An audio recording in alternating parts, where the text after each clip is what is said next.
Dinas Komunikasi dan Informatika Kabupaten Pati telah menjalin kerjasama yang erat dengan Dinas Perindustrian dan Perdagangan Pati, Dinas Tenaga Kerja Pati, DPRD Pati, serta Bea Cukai Kudus untuk melancarkan operasi gempur rokok ilegal di wilayah Pati. Dalam upaya untuk mengurangi peredaran rokok ilegal yang merugikan perekonomian daerah, Diskominfo Pati bekerja sama dengan instansi terkait melakukan sosialisasi kepada masyarakat dan pengusaha di wilayah Pati dengan bentuk talkshow bersama pelaku seni di Pati yang bertempat di panggung terbuka Suara Pati. Sosialisasi ini bertujuan untuk meningkatkan kesadaran akan bahaya rokok ilegal serta memberikan pemahaman tentang pentingnya membeli produk tembakau yang sah. Dalam sambutannya, Kepala Diskominfo Pati Ratri Wijayanto mengatakan, upaya ini telah menyelenggarakan serangkaian kegiatan yang melibatkan Dinas Perindustrian dan Perdagangan Pati, Dinas Tenaga Kerja Pati, DPRD Pati, serta Bea Cukai Kudus. Harapannya para ahli dan petugas dari masing-masing instansi terkait dapat memberikan paparan tentang dampak rokok ilegal terhadap ekonomi dan stabilitas industri tembakau yang sah.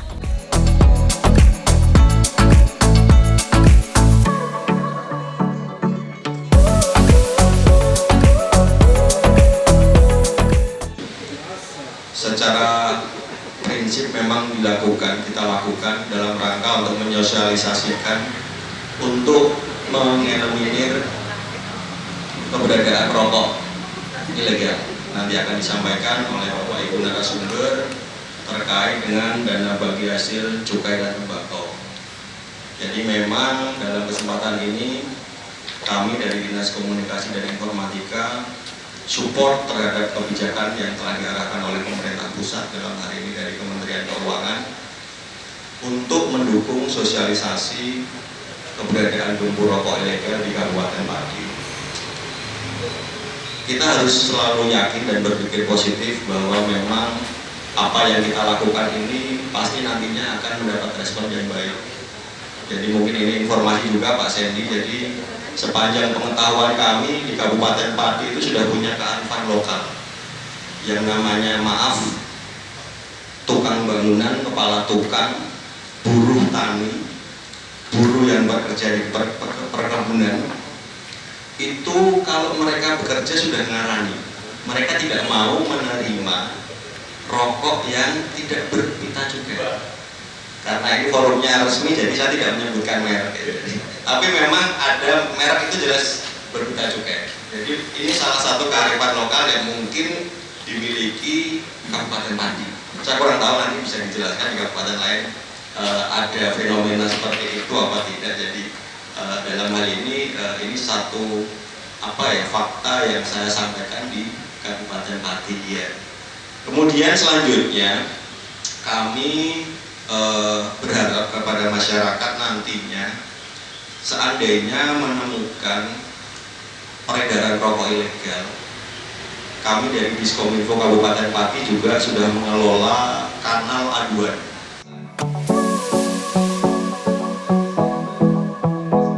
Selain itu, Bea Cukai Kudus turut memberikan paparan mengenai upaya pemberantasan peredaran rokok ilegal dari sudut pandang Pabean.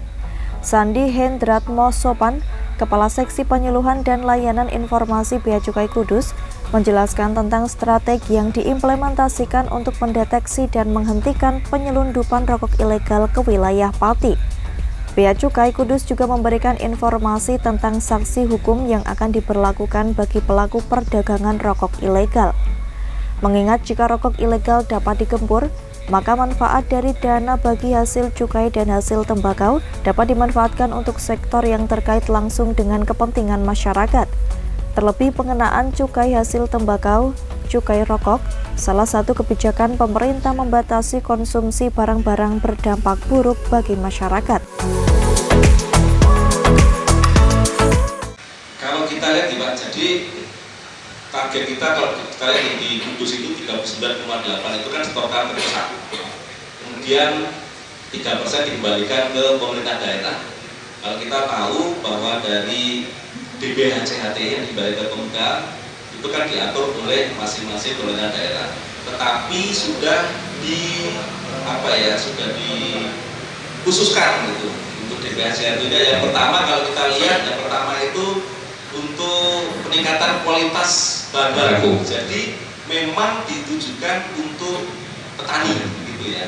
Jadi kalau kita lihat di BCAT ini sebenarnya kan earmark ditujukan khusus karena adanya dampak negatif dari industri rokok atau industri hasil tembakau sendiri. Jadi pertama BPHJ itu kan dikhususkan untuk itu peningkatan kualitas bahan baku. Ini khusus petani.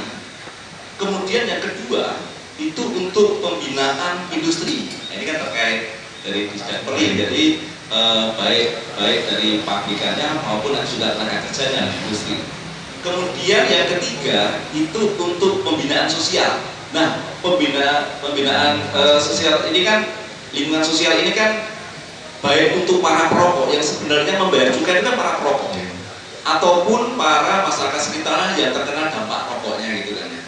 Nah, pembinaan lingkungan sosial. Kemudian yang keempat, seperti yang kita lakukan saat ini, sosialisasi tentang cukai, kita sampaikan ke para masyarakat agar paham bahwa cukai itu berkontribusi terhadap penerimaan negara yang akhirnya untuk membiayai belanja negara. Sebenarnya masyarakat luas itu diantaranya sudah menikmati dari subsidi. Jadi kalau kita lihat masyarakat misalnya bahan bakarnya masih pakai pertalite dari subsidi pemerintah, kemudian kalau di rumah masih pakai gas LPG yang 3 kilo, listrik yang itu juga subsidi seperti itu yang diberikan masyarakat. Di antaranya itu dari cukai juga.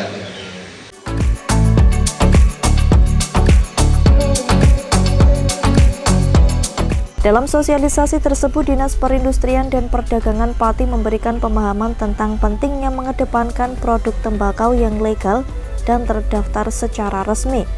Kepala Disdagperin Pati Hadi Santosa juga memberikan informasi mengenai pembinaan industri rokok, di mana pihaknya telah melakukan pengawasan pabrik rokok dan juga pengembangan kapasitas pekerja industri rokok terus ditingkatkan.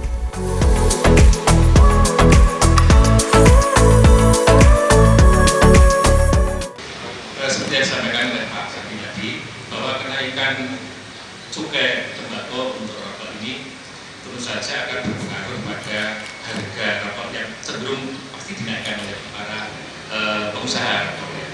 Tergantung nanti daya beli masyarakat. Tapi saya kira konsumen rokok ini tidak akan berkurang. Semakin hari semakin tambah. Mungkin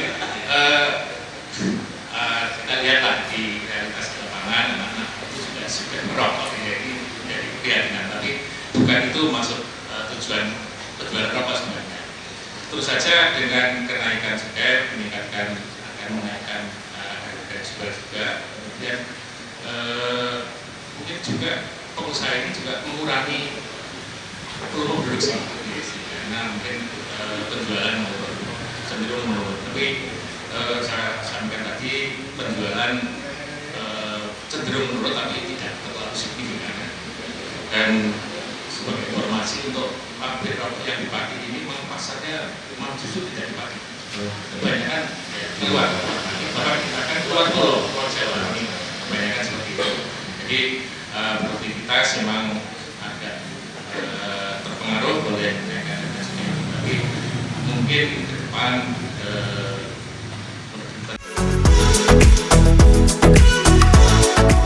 Sementara Sekretaris Dinas Tenaga Kerja Pati Triheni Kristiati memberikan penekanan pada aspek ketenagakerjaan terkait dana bagi hasil cukai dan hasil tembakau DPH-JHT yang dimanfaatkan untuk sektor yang terkait langsung dengan kepentingan masyarakat, di mana DPH-JHT digunakan untuk sumber pendanaan pada UPTDB LK Pati untuk penyelenggaraan pelatihan gratis bagi para calon pekerja agar memiliki keterampilan lebih di bidang yang diminatinya.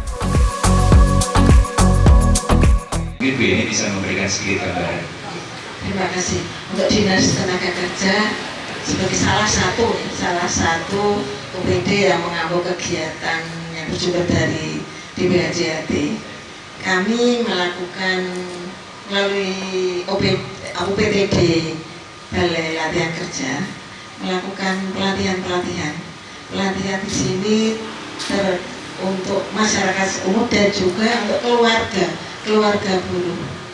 Ya, kalau buruhnya sendiri kemungkinan sulit untuk kami ada pelatihan terkait dengan keterampilan yang di luar itu. Tapi untuk keluarga kan banyak juga keluarga yang belum ada pekerjaan. Itu dengan untuk tahun 2023 ini ada 18 paket pelatihan yang terdiri dari 9 kejuruan.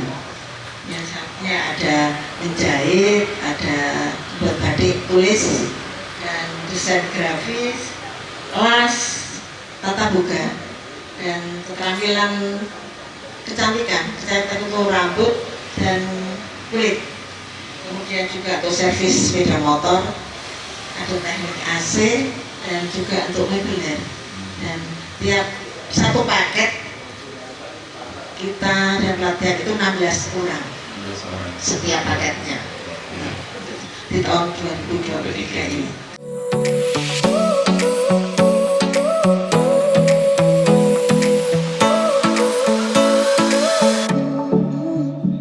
Terkait pengawasan, anggota Komisi C DPRD Pati Sutikno menekankan jika sinergi semua pihak perlu dilakukan. Penerapan rokok ilegal di Kabupaten Pati menurutnya perlu mendapatkan perhatian khusus, sehingga dengan terselenggaranya kegiatan semacam ini bisa menjadi pendorong agar bisa ikut menyadarkan masyarakat akan bahaya rokok ilegal.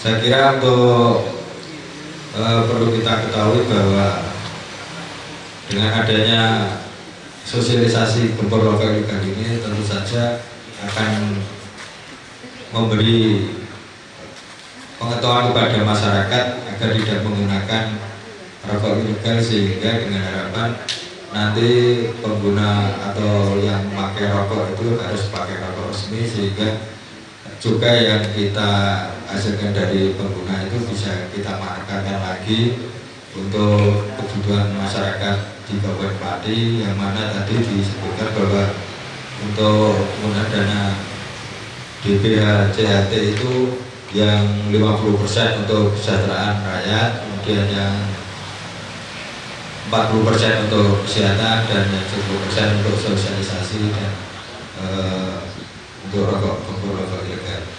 Kaitannya dengan yang penggunaan untuk kesejahteraan masyarakat, saya kira di Kabupaten Pati untuk penggunaan sudah diatur dengan peraturan Menteri Keuangan, yang mana sudah dialokasikan di setiap OPD, hampir di setiap OPD ada dana yang ditujukan untuk yang dari hasil dana juga itu. Kemudian yang tak perlu juga kaitannya dengan kesehatan, karena memang rokok walaupun di dalam bungkus rokok sudah ditulis bahwa rokok itu membahayakan bagi kesehatan, namun tidak mengurangi pengguna rokok yang ada di Kabupaten Pati khususnya.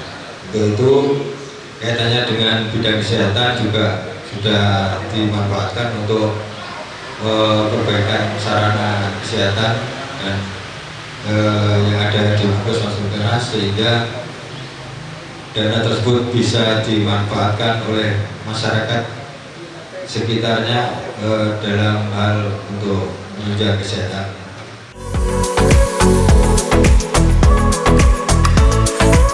Diskominfo Pati berharap melalui sinergi yang kuat antara Dinas Perindustrian dan Perdagangan Pati, Dinas Tenaga Kerja Pati, DPRD Pati, serta Bea Cukai Kudus, operasi gempur rokok ilegal dapat memberikan efek jera pada pelaku ilegal, melindungi industri tembakau yang sah, dan mengedukasi masyarakat tentang pentingnya menghindari rokok ilegal.